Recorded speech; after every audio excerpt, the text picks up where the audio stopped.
Hello, and welcome to Practical Applications for First Nations Finance. This is our first module, Introduction to Financial Accounting, where we're going to discuss some basic terms and concepts for financial reporting. So first of all, let's talk about the purpose and importance of financial reporting. I'm sure we all know how important it is to provide timely financial reports and how many reasons there are for accurate financial reporting. We wanted to focus on the three main areas of the importance of financial reporting, and they are managing finances. We want to make sure we have sufficient income to cover our expenses. So just like we do at home, every month we do at least a mental exercise where we go through the money coming in and money going out, and we make sure there is enough income coming in to cover our household expenses. The same thing we want to do for a program we ran for our First Nation or nonprofit. Second reason for financial reporting is accountability and transparency. So when we run programs, our income or funding comes from the government or the banks or different other funders, and they all want to see results. They want to see accountability and transparency, how money that they gave us was spent. In addition to that, our leaders and community members would like to know how the program performed and what the money was spent on. So this is the second reason for financial reporting. And then the final reason in our presentation is performance measurement. So showing progress in achieving program goals. So if we've received, for instance, $100,000 in program funding, and when reviewing our financial reports and we see that we've only spent $10,000, that indicates that our progress is probably still low and maybe we need to spend more efforts and money on that program. So this is how we can use financial reporting for performance measurement. So let's talk about the form and content of our financial reporting. So there are two main financial statements. There is income statement. It can also be referred to as profit and loss or statement of operations. And then there is the balance sheet. So income statement is pretty self-explanatory. It shows our income, which can also be called revenue. It shows our expenses, and then the difference between income and expenses is our profit or loss. And I'm using different terms here because in different reports, they can be referred to differently. So profit or loss can be referred to as surplus or deficit or net income or loss. So income statement shows our income, expenses, and profit or loss for a specific period of time. So that would be a year, a month, a day, a week, but there is a period of time that's covered by the income statement. Then we have the balance sheet, and the balance sheet is a statement of net worth. The easiest way to think about it is when we go to a bank and ask for a loan, the bank wants to see what assets we have, like maybe our house, our car, all sorts of different other assets. And then they also want to see what debt we already have, right? And so the difference between the value of our assets, that house and car, and our debt, so maybe a car loan, maybe a house mortgage, some personal loans. So the difference between what we own and what we owe is our net worth, financial net worth for the bank in that case. And so this is what a balance sheet accomplishes. It shows the assets, it shows the debt, and then the difference between the two, which is the net worth. Now, a balance sheet is always for a specific date. as opposed to income statement that's for a period of time, a month, a year, a week, whatever our report is for. A balance sheet is just for a specific date. So say if our year end is March 31st, then a balance sheet would show our assets, our debt, and our net worth on March 31st. So why is that? Well, it's because the value of our assets and our loans can change from day to day, right? So we can only see the value on specific date. Like if we made the payment for our loan, then our loan amount reduces, right? And sometimes maybe a value of our house or cabin has increased, or maybe we have a classic car that's increasing in value consistently. So a balance sheet is always right for a specific date. We can just keep that in mind. Now, financial statements tell a story. I know when we look at financial statements, most of us feel, well, these are dry numbers, right? Unless we're accountants and are really excited about what we do. And this is really the purpose of this training, is to make sure we all get there. We all get excited when we look at financial statements. But really, financial statements are there to tell a story, whether it's a story of accountability, what the program spent money on and what revenue, what funds they received, or maybe it's even a personal story. If we have personal financial statements, we can see where the money is coming from, and we can see what the spending pattern is and what the money is spent on. So we'll see an example right away. Another thing to mention here is term financial statements. It really is just a term, because any financial report could be referred to as financial statement. Our bank statement is really a financial statement because it shows money coming in and then it shows money going out, right? So we want to see what happens financially for ourselves in a certain month. We can look at our bank statement and see all this money coming in, money going out. And the difference between, say, a bank statement and a formal income statement would be that a formal income statement is just summarized. It's sorted by category and it shows us totals, so it's easier to read, right? As opposed to a bank statement, when we look at it and we can see, maybe 3 different payments for a car loan or for groceries. Well, a formal income statement would summarize it in one line and show us the total payments for the period. So it's just easier to read. But the point of what I'm saying is financial statements are not intimidating. Let's just work through this course and see how really they tell a story and how we can all relate to that story. Okay. I will share an example of financial statements right now.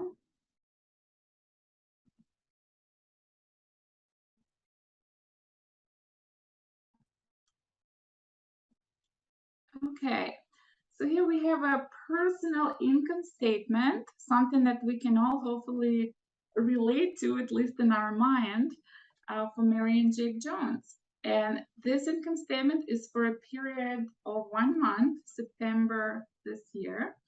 And it shows, like we said, income, money coming in, and expenses, money going out.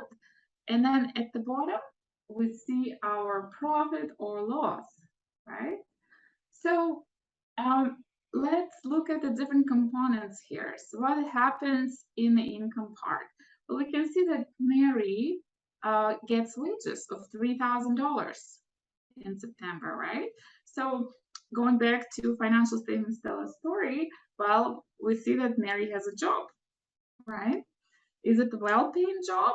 Well, it depends on their lifestyle and depends who you ask, but there's definitely a story here.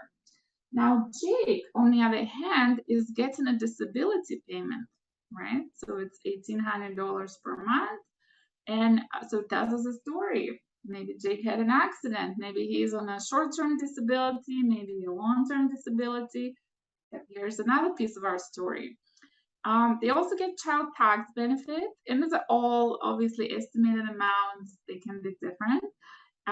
Over $1,000, and then that brings me to my total income of $5,800 per month. specifically for September. So like we said, that income can be also referred to as revenue. So if you see revenue somewhere, just remember this is just money coming in. Let's go through our expenses. So what does this family spend money on? We can see that they pay rent of $1,200. There is some hydro, cell phones, car loan payments. There is obviously groceries and some child care, clothes, entertainment, and they even managed to put some money into savings, right? There is $100 here going into savings. And then our bottom line, our profit in this case is $600.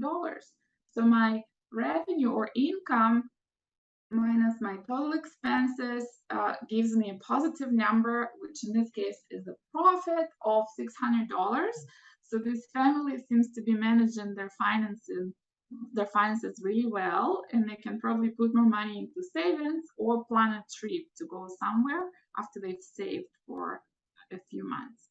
Okay, so this may seem like, okay, this is kind of pretty simple, right? We do this in our head at least every month when we go through our personal finances. Well, in reality, any income statement has the same purpose. It will show very similar information. The story will be different, but the information would be similar, right? So any income statement would show money coming in, our income or revenue, our expenses by category, total expenses, and then our profit or loss. So if we have an income statement for a program that the First Nation is running, obviously instead of wages and disability payments, we would show government funding as our revenue. And our expenses may be different, right? There'll probably be wages and contract payments, some program supplies. They would be what's applicable to the program. And then the bottom line is the same calculation. My income minus expenses, there is a profit or a loss. And in the end of the day, all we want to know is that there is a story in there. So when we review our income statement, we can tell a story about the program, about the business, about the family. So always look for that story, okay?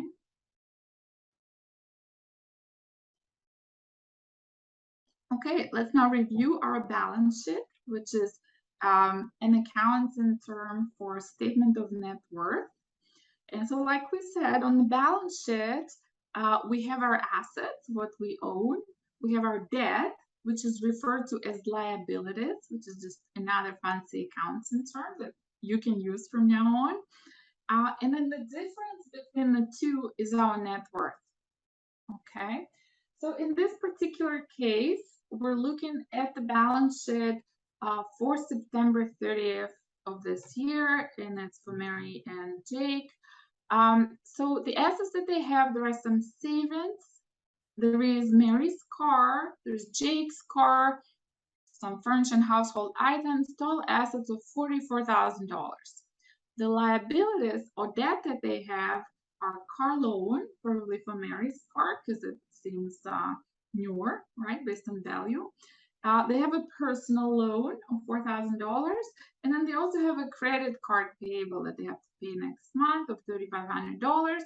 So my total liabilities or debt is $19,500, and then my net worth in this balance sheet is $24,500, which is the total assets minus total liabilities or debt. Okay, so let's go back to our presentation.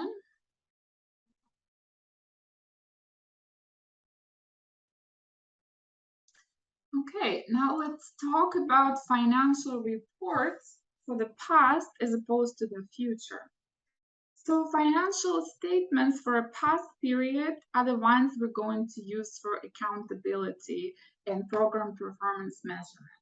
So if I review an audit for a First Nation, it's always for a past period. It's always what's already happened.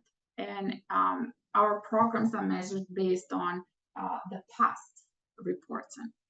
So now financial statements for a future period, their budgets and forecasts. So this is when we would like to plan or manage our finances, or when we apply for funding with the government or other funders.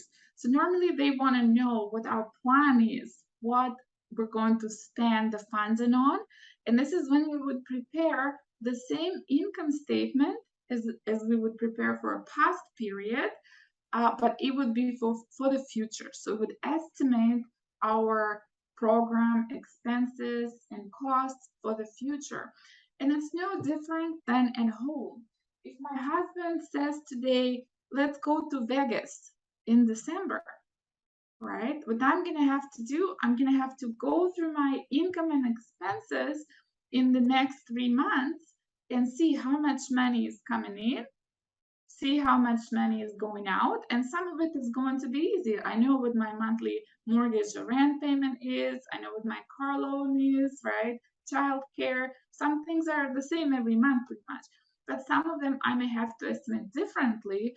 So in December, we will probably spend a lot of money on Christmas presents and activities if we're hosting a dinner, right? So when I'm preparing future financial information, I'm looking into the future and I'm projecting what income and expenses I will have in the future. And then I'm calculating my profit and loss based on that. And depending what that bottom line is, that will determine whether we're going to Vegas or staying where we are and enjoying the cold of the winter. Okay, so let's get a little more technical here. So there are two bases for financial reporting.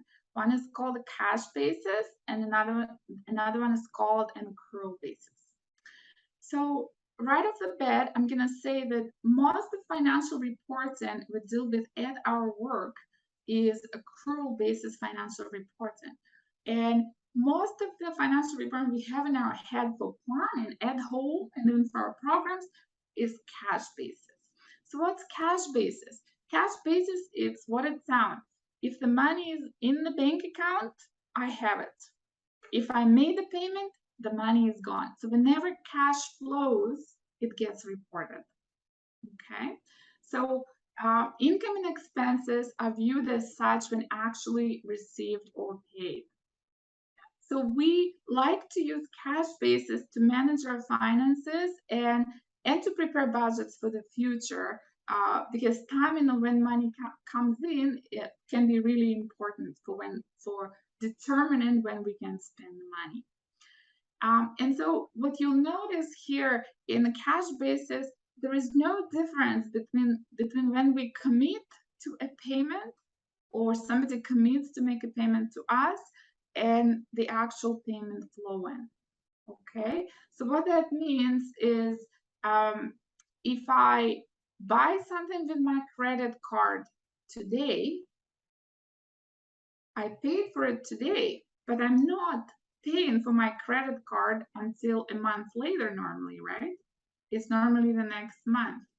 So if I'm reporting on a cash basis, I'm not reporting that expense until I'm actually paying my credit card, because cash hasn't flown until I'm making that payment, that credit card payment.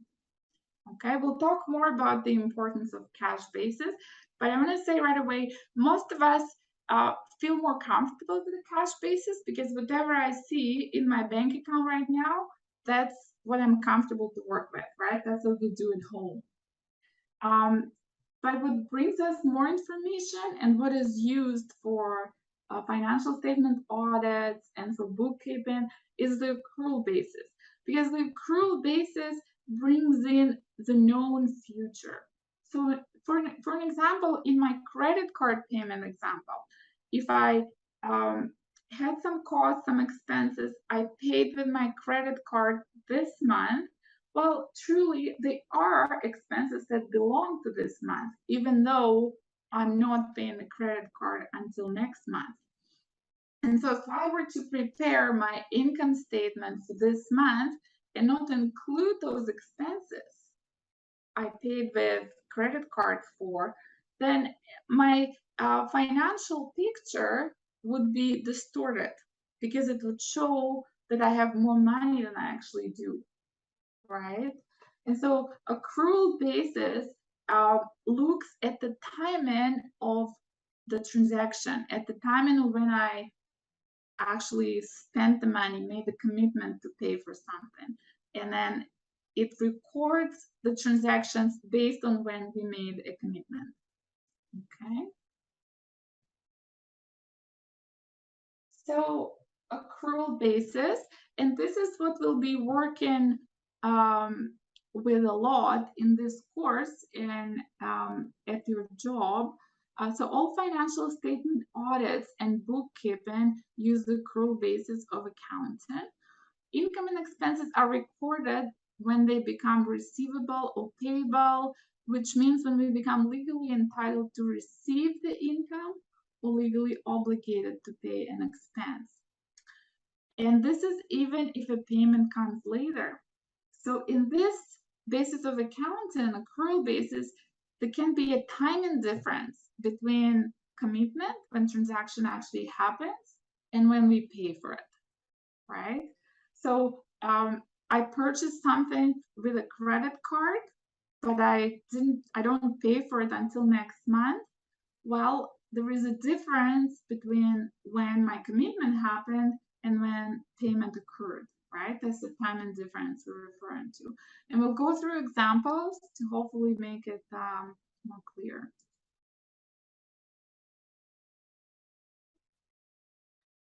So an example we have here is we have a band store that sells gas to the school for $2,500. So the store issues an invoice to the school and the school pays the bill in 30 days, right? So let's say this happened in September. A school bus got gas for $2,500, but it didn't get paid for until October. So let's see how we would account for it in cash basis versus accrual basis. So under cash basis, remember, if cash doesn't flow, nothing happens. We don't report on anything. So neither the band or the school record anything until the payment of $2,500 actually happens in October. So under cash basis, there is nothing to report for that sale, for the band or for the school, because cash hasn't flown. Okay? Simple, but there is a bit of an issue.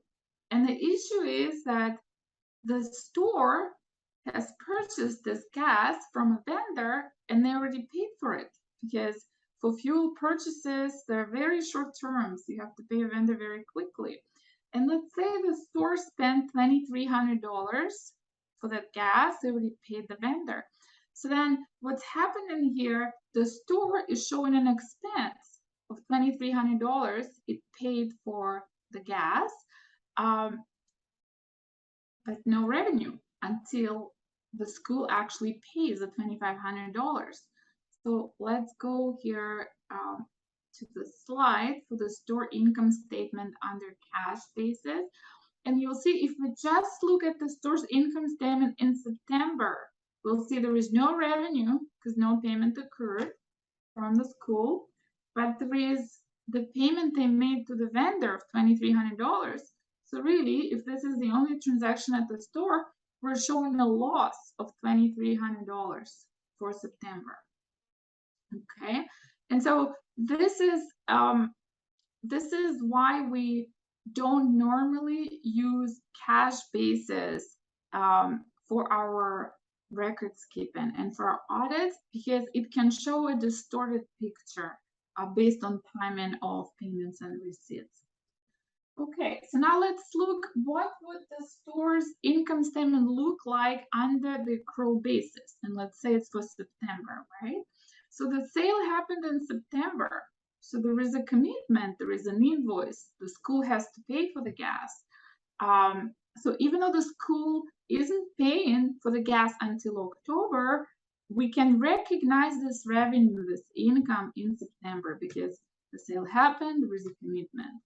Okay, so now the store is showing revenue of $2,500, cost of gas of $2,300, and a profit on a particular transaction of $200, which for assessing the business performance of our store, this would be the more accurate picture rather than showing a loss of $2,300 under cash basis. Does that make sense?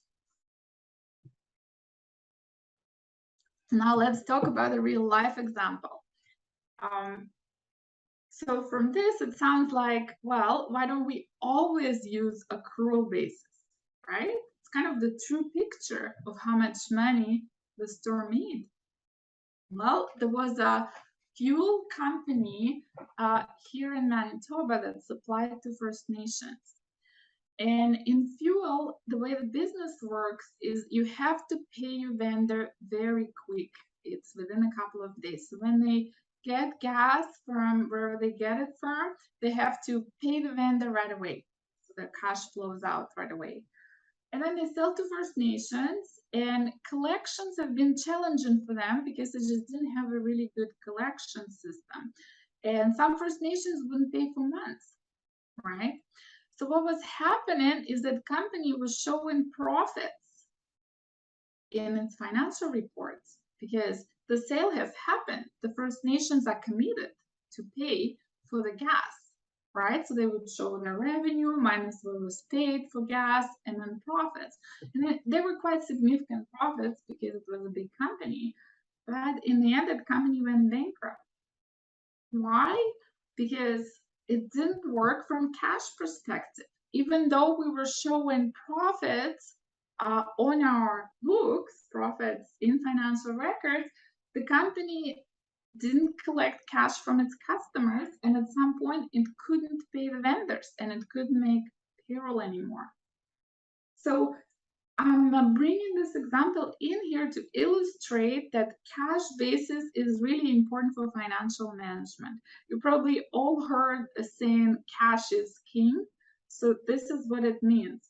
I may have profits in my records, but if I don't have money in my bank account to make payroll, I may be going bankrupt, right? So this is all to illustrate that both bases are important. And when we assess financial information for the past, like program performance, or we assess profitability of a business, we really want to look at the accrual basis because it kind of brings in all the income and expenses for a certain period.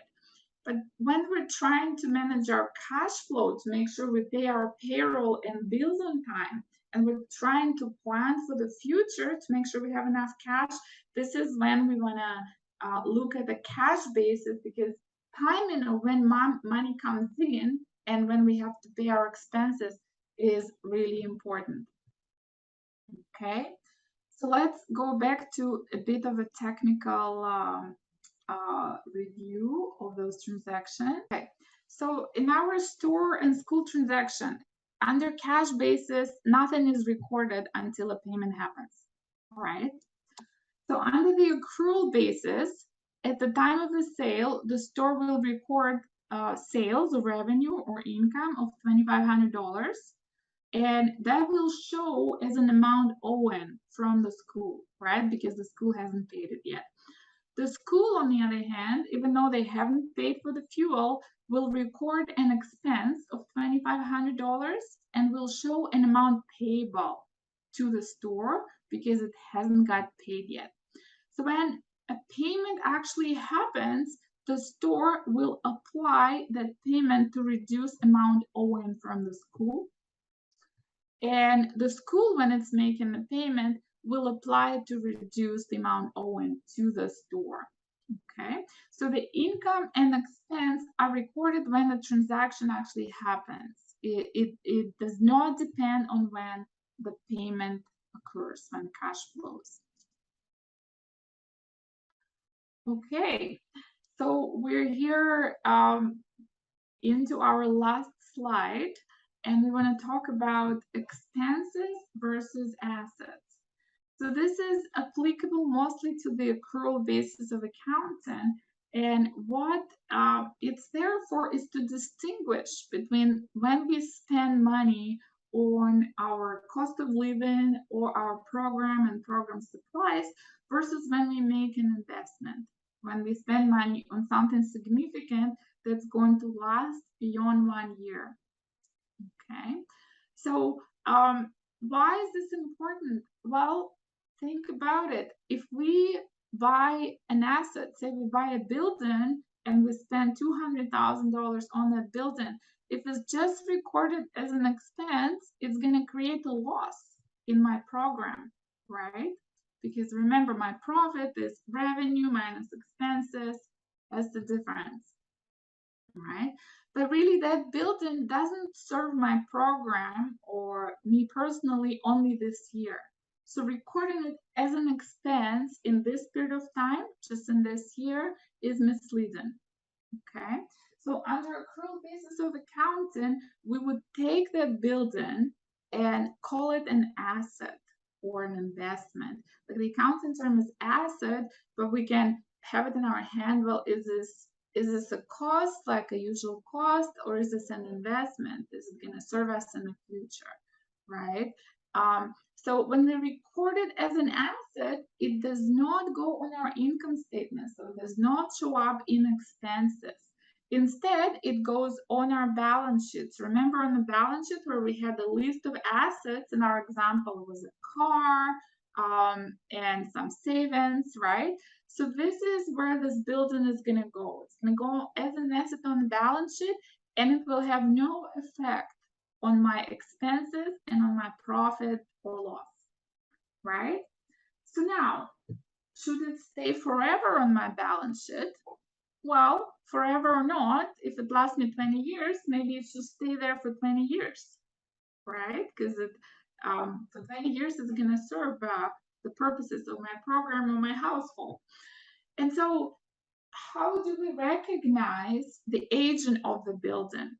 Well, this is what's called depreciation or amortization. So when you see that term, just remember, this is just an accounting calculation to recognize the aging of my assets, to recognize the fact that in 20 years, I won't have a building, and that maybe in 10 years, it's only worth half of what I paid for it in the first place, right?